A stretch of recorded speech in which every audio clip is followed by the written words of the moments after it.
प्रिय विद्यार्थियों, हम पिछले वीडियो में शेरशाह के शासन प्रबंध की चर्चा कर रहे थे और शेरशाह की शासन व्यवस्था के अंतर्गत केंद्रीय शासन व्यवस्था के बारे में हमने आपको पिछले वीडियो में जानकारी दी थी। आज हम इस वीडियो के माध्यम से शेरशाह के प्रांतीय शासन प्रबंध और स्थानीय शासन प्रबंध के बारे में जानकारी देने जा रहे हैं।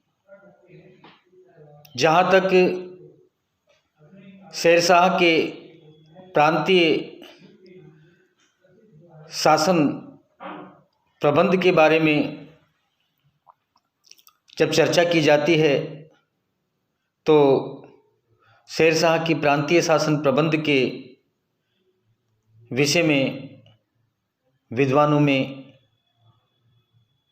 मतभेद है।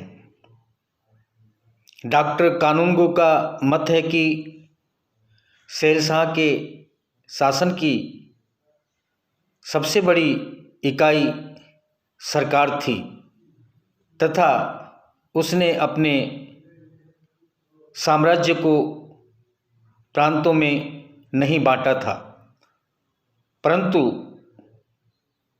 डॉक्टर परमात्मा शरण का कथन है कि शेरशाह के शासन की सबसे बड़ी इकाई प्रांत थी। इस संबंध में डॉक्टर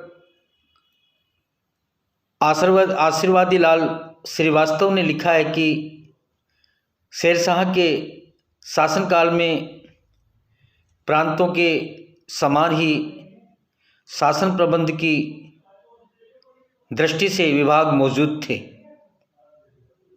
और इन विभागों को सूबे अथवा प्रांत कहकर नहीं पुकारा जाता था, बल्कि उन्हें इक्ता कहा जाता था और ये प्रमुख अधिकारियों के प्रबंध में रखे जाते थे। अब इसमें सरकार का जो शासन प्रबंध था वो किस प्रकार का था। प्रांत सरकारों में विभक्त थे। सरकार के शासन प्रबंध के लिए दो प्रमुख अधिकारी होते थे। पहला जो अधिकारी था वो था प्रमुख सिकदार और दूसरा जो अधिकारी था वो था प्रमुख मुंसिफ। प्रमुख सिकदार ये सिकदारान सरकार का एक सैनिक अधिकारी होता था।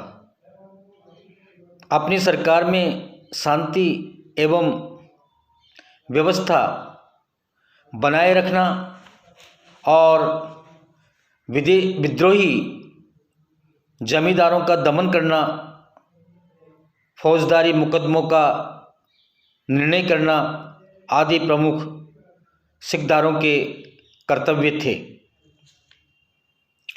जो प्रमुख मुंसिफ या मुंसिफान होता था वो एक प्रकार से राजस्व अधिकारी था। सरकार में राजस्व वसूली करवाना, दीवाने मुकदमों का निर्णय करना आदि उसके कर्तव्य थे। अब आता है सरकार का शासन प्रबंध के बाद परगनों का शासन प्रबंध शेरशाह का किस प्रकार से हमें अध्ययन में मिलता है। जहाँ तक परगनों की शासन व्यवस्था और उसके प्रबंध की चर्चा की जाती है तो प्रत्येक सरकार अनेक परगनों में विभाजित था और परगने के प्रमुख अधिकारी होते थे। इन प्रमुख अधिकारियों में जो पहला पद था अधिकारी का, वह सिकदार कहलाता था। ये एक सैनिक अधिकारी होता था। परगने में शांति एवं व्यवस्था बनाए रखना, परगने के फौजदारी मुकदमों का निर्णय करना आदि उसके प्रमुख कार्य थे।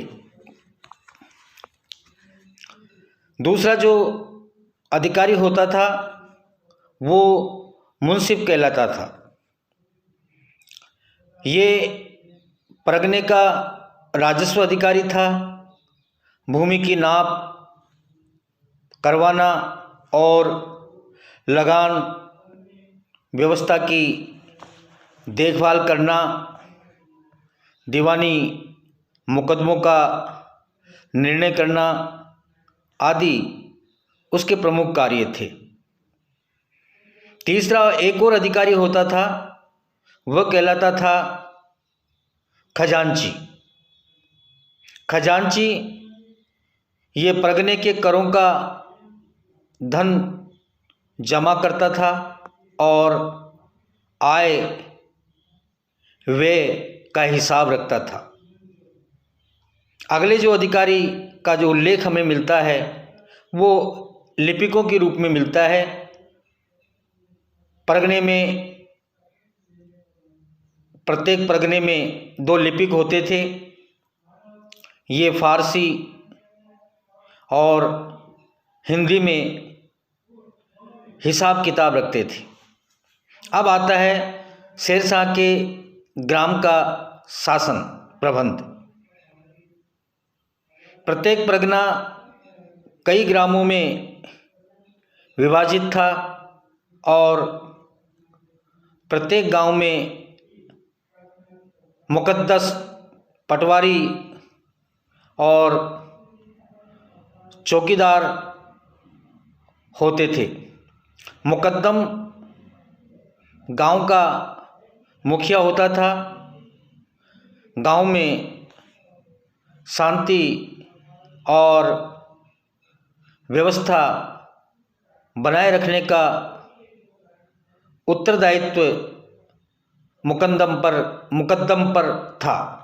तो इस प्रकार से शेरशाह ने अपने प्रांतीय और ग्राम शासन व्यवस्था को सुव्यवस्थित रूप से संचालित करने के लिए अलग अलग विभाग बना रखे थे और ये सारे विभाग अधिकारियों के अधीन रहकर कार्य संपन्न करते थे। तो आज हमने आपको इस वीडियो के माध्यम से शेरशाह के शासन प्रबंध के बारे में जानकारी दी है। अगले वीडियो में फिर हम शेष बिंदुओं की चर्चा आपके साथ करेंगे। धन्यवाद।